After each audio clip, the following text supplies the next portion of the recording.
Burly Men at Sea, a game on Steam developed by Brain&Brain and released in 2016. Following the story of three somewhat burly men, the Brothers Beard. The game is set by the sea and small villages around it, and demonstrates a very Scandinavian and Nordic aesthetic. The player is opened up to a very simplistic and art-inspired game that plays out like a point-and-click adventure, where the only view of the game is set inside a circle. This circle forms your view of the world around you. You can explore more by pushing the mouse to the edges of the circle. The game does allow for some choice, but a majority of the options are very soft and not going to affect the game too much.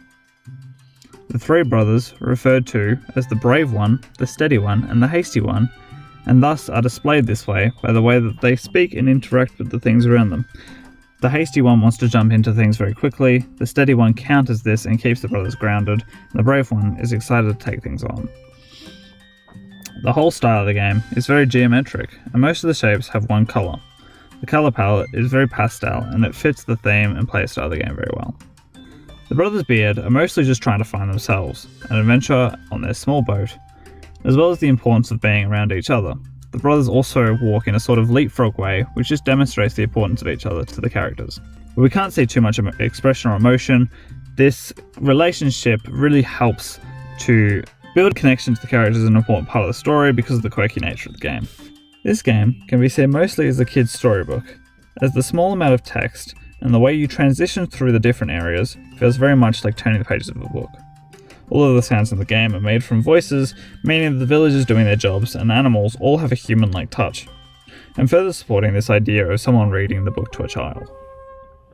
The game does have these odd spots where the brothers land on an island where you find out that the mountain is alive and just wishes to be their friend. Other parts include using a whale as a sort of ferry and meeting celestial beings. These sections of the game make up the most part of each trip, where something new and quirky will happen. Burly Men at Sea does have a cycling story, where you do multiple round trips, obtaining different map layouts that get placed on a bookshelf of your favourite village coffee man's shop. An older man who seems to have all the information that has existed in this land, and looks a bit like the brothers himself. This game is very short and very simple, and I think for the most part it works really well. There are a lot of charming aspects, and it makes for something that can be played in anyone's downtime.